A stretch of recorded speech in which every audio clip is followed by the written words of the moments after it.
রমজান মাসে সারাদিন রোজা রাখার পর হেলদি আর ভালো খাবার খাওয়াটা কিন্তু খুবই জরুরি। এই ঊর্ধ্বমুখী বাজারে আপনার হেলদি আর স্বাস্থ্যকর খাবারের উৎস হতে পারে আপনার ছাদ বাগান। রমজান মাসে ছাদ বাগান থেকে ভালো ফল আর সবজি পাওয়ার জন্য প্রায় 1 মাস আগে থেকেই চেষ্টা শুরু করেছিলাম। রমজান মাসে আমাদের দেশের যেই সবজিটার দাম সবচেয়ে বেশি বেড়ে যায় সেটা হলো বেগুন। তাই রমজান আসার প্রায় 1 মাস আগে থেকেই আমি বেগুন গাছ লাগানো শুরু করেছিলাম, আর এখন বেগুন ধরতে শুরু করেছে অলরেডি। আর গাছে কিন্তু প্রচুর পরিমাণে ফুল আছে। আশা করি পুরো রমজানে এই বেগুনই আমরা খেতে পারবো। মুড়ি মাখা থেকে শুরু করে স্যালাড সবখানেই কিন্তু টমেটোর কোনো বিকল্প নেই। রমজানকে মাথায় রেখে অনেক আগে থেকেই টমেটো চাষ শুরু করে দিয়েছি, আর এবছর আশা করি রমজানে বেশ ভালো টমেটোর ফলন পাবো।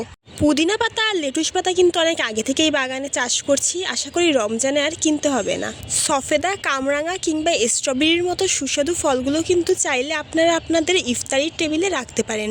রমজানকে মাথায় রেখে অনেক আগেই এই গাছগুলোকে আমি রোপণ করেছি। এছাড়া আরও একটি সুস্বাদু ফল মালবেরি রাখতে পারেন আপনার ইফতার টেবিলে।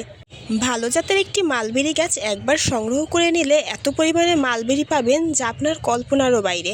রমজান আসলেই লেবুর ভরি 200 টাকা ছাড়িয়ে যায়, এই জন্য আগে থেকেই লেবু চাষ করেছি যাতে রমজানে এই গাছের লেবুই খেতে পারি।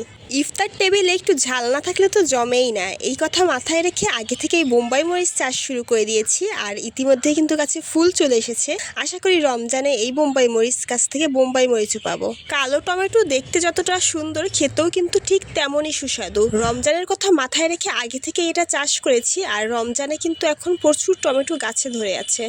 রান্নায় দিলেও যেমন ভালো লাগে খেতে, তেমনি এমনিতে খেলেও অনেক বেশি মজা লাগে এই টমেটোটা।